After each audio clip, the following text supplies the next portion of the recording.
அனைவருக்கும் வணக்கம். இந்த காணொலியில் நம்ம என்ன பார்க்க போகிறோம்னா, சிலம்பத்தில் ஒரு சண்டை பிரிவு தான். இதை கற்றுக் கொடுத்த ஆசான் சிதம்பரத்தில் உள்ள ராஜாராமன். இந்த ஆசான் தான் இந்த பாடம் கற்றுக்கிட்டோம். செஞ்சு காட்டுறோம். பிடிச்சிருந்தா லைக் பண்ணுங்கள், ஷேர் பண்ணுங்கள். ஸ்டார்ட்.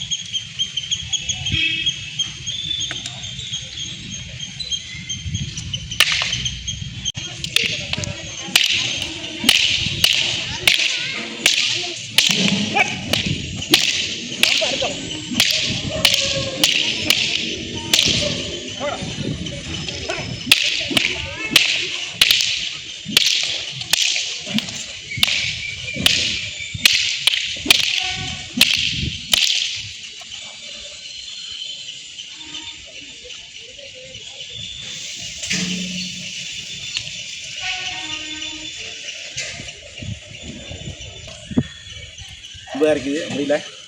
இதோட வீடியோ முடிச்சுக்குவோம்.